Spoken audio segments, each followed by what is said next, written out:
Assalamualaikum warahmatullahi wabarakatuh. Perkenalkan, nama saya Tri Mulyawati dengan NIM 201130147 dari kelas 2D Hukum Ekonomi Syariah. Video ini dibuat untuk memenuhi ujian tengah semester mata kuliah Pendidikan Kewarganegaraan. Apa itu norma sopan santun? Norma sopan santun yaitu kaidah atau peraturan hidup bagi tingkah laku manusia yang timbul dari hasil pergaulan sekelompok yang berisi perintah, larangan, dan sanksi tertentu. Norma kesopanan bersifat relatif, artinya apa yang dianggap sebagai norma kesopanan berbeda di berbagai tempat, lingkungan, atau waktu. Karena itu, norma sopan santun merupakan panduan, tantangan, dan pengendalian tingkah laku yang sesuai dan bisa diterima oleh suatu masyarakat. Norma sopan santun juga bersumber dari pergaulan manusia. Norma tersebut didasari oleh beberapa hal seperti kebiasaan, kepatutan, kepantasan yang berlaku dalam masyarakat.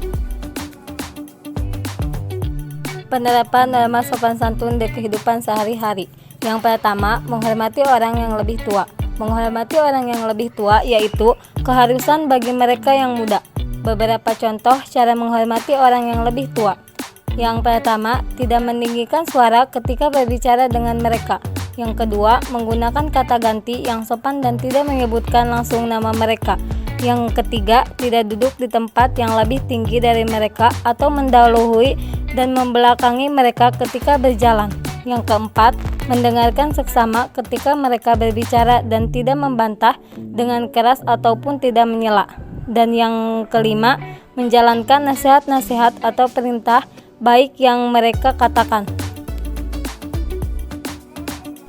Penerapan norma sopan santun yang kedua yaitu menerima sesuatu selalu dengan tangan kanan, karena tangan kanan lebih baik dan bagus untuk memberi atau menerima sesuatu daripada tangan kiri.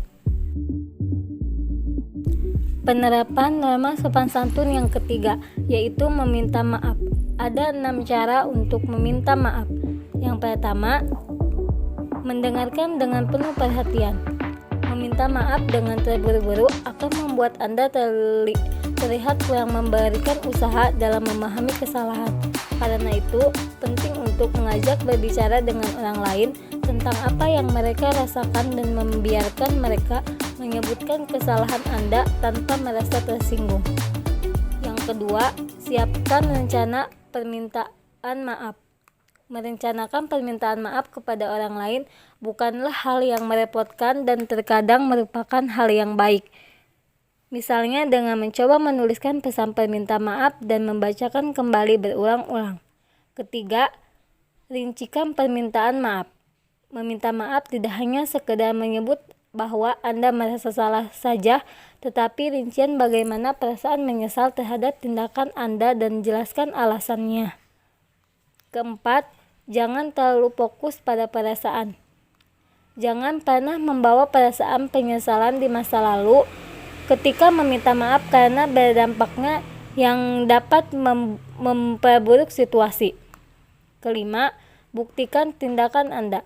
Mengatakan kata maaf memang memiliki dampak yang besar, tetapi seringkali tindakan memperbaiki kesalahan punya dampak yang lebih besar karena dapat memperkuat hubungan Anda dengan orang lain.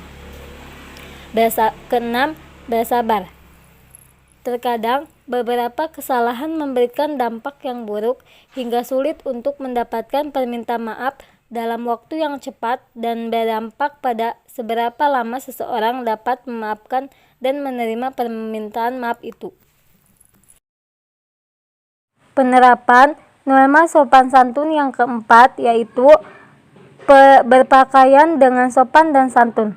Cara berpakaian dan penampilan saat di sekolah tentu harus diperhatikan. Contohnya adalah rambut murid laki-laki yang harus pendek dan rambut murid perempuan ditata dengan rapi.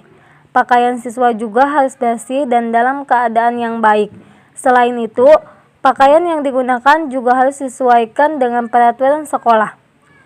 Contoh cara berpakaian rapi di sekolah SD.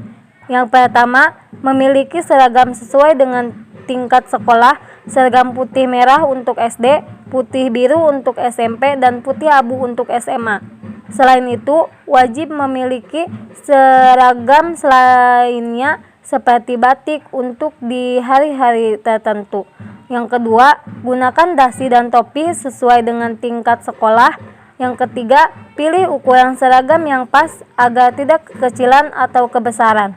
Yang keempat, masukkan seragam ke dalam rok atau celana, lalu gunakan sabuk agar rapi. Yang kelima, tidak menggunakan perhiasan secara berlebihan. Yang keenam, menggunakan sepatu berwarna hitam dan kaos kaki berwarna putih. Dan yang ketujuh, taati peraturan yang berlaku di sekolah masing-masing. Hanya itu yang bisa saya sampaikan. Kurang lebihnya mohon maaf. Wassalamualaikum warahmatullahi wabarakatuh.